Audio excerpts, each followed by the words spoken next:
कोई ऐसा व्यक्ति नहीं है जो न जानता हो कि भारतीय जनता पार्टी की सरकार में झूठे इनकाउंटर हो रहे हैं। ये पहला झूठा इनकाउंटर नहीं है यूपी का, तमाम इनकाउंटरों पे उंगली उठी है। जाति के आधार पर समाजवादी पार्टी उसके समर्थन में खड़ी हुई है। हमारी प्रदेश की सरकार की प्रतिबद्धता है कि अपराधी अपराधी होता, अपराधी की कोई जाति नहीं होती। महर्षि योगी जी के नाम पर जो ट्रस्ट था उसमें भी कुछ अधिकारी लोग घुस गए, पता लगा है, केवल इसलिए कि उन्हें पता है कि उसकी कीमत कल क्या होगी। तो एक तरफ तो जहां ये लूट मची उत्तर प्रदेश में, वहीं अन्याय की सब सीमा टूट गई हैं। अभी हमें सुल्तानपुर के परिवार के सदस्य मिले जिनके बेटा इंजीनियर। कोई कल्पना कर सकता है आज के समय पर कि मुंह पर टेप लगा दिया जाए, हाथ पैर बांध दिए जाएं और पीट पीट करके उसकी जान ले ली जाए? क्या ये सुल्तानपुर की पहली घटना थी? इससे पहले भी इसी तरह की घटना हुई थी। अगर आपको याद हो कि भारतीय जनता पार्टी से संबंधित रखने वाले ने एक हत्या की थी वहीं पर सुल्तानपुर में।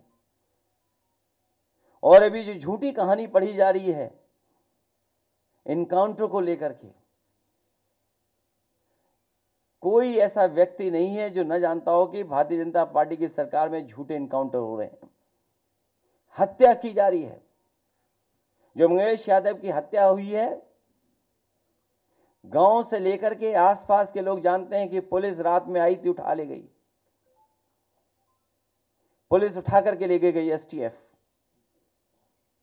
और सोचिए आप कैसी कहानी गढ़ी गई कि उसके पास नया बैग था, अमेरिकन टूरिस्ट बैग बताया गया, और जब बैग खोला गया तो उसमें भी कपड़े नए मिले शोरूम से खरीदे हुए। और जो मोटरसाइकिल मिली, सुनने में आ रहा है कि जो मोटरसाइकिल जिसकी चोरी हुई थी कई दिनों बाद एफआईआर लिखी गई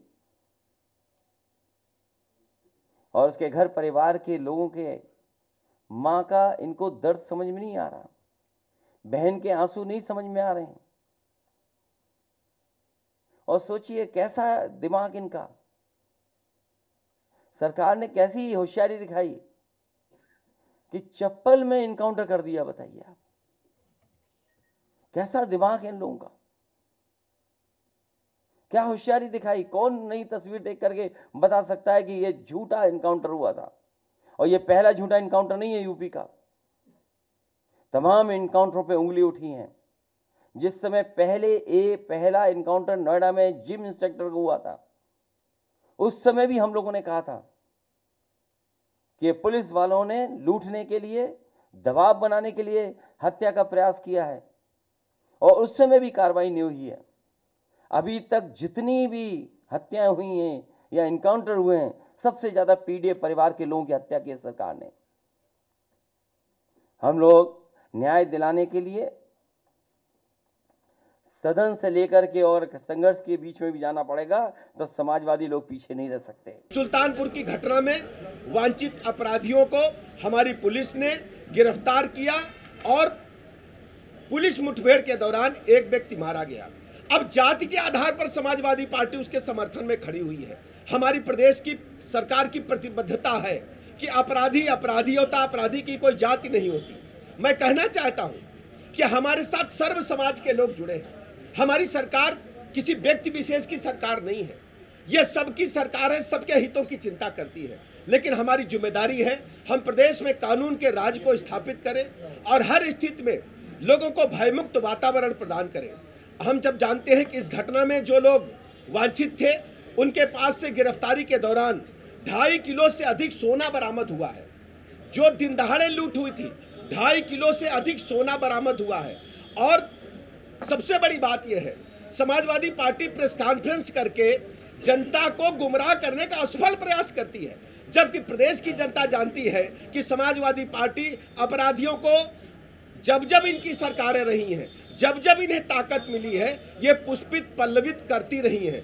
जहां तक आप सब जानते हैं, समाजवादी पार्टी ने जिस ढंग से अपनी विगत सरकारों के दौरान, आप देखते होंगे, हमें अच्छी तरह याद है, इसी राजधानी लखनऊ में हजरतगंज के क्षेत्राधिकारी को लोहिया वाहिनी के गुंडों ने बोनट पर टांग करके लखनऊ की सड़कों पर घुमाया था और बेचारे वो पुलिस उपाधीक्षक बोनट पर लटके लटके पूरे लखनऊ में सड़कों पर नंगा नाच लोहिया वाहिनी के गुंडों ने किया था। फिर लोहिया वाहिनी के गुंडों की हिम्मत देखिए, उस समय जब समाजवादी पार्टी की सरकार थी, उस जीप को ले जाकर के एसएसपी लखनऊ के बंगले में घुसा दिए थे और एसएसपी लखनऊ के माध्यम से उन गुंडों को, जिन लोगों ने क्षेत्राधिकारी हजरतगंज को बोनट पर जीप पर टांगा था, उनको बचाने का काम हुआ था। आज तक उस घटना में कितने लोगों की सजा हुई है समाजवादी पार्टी बताए।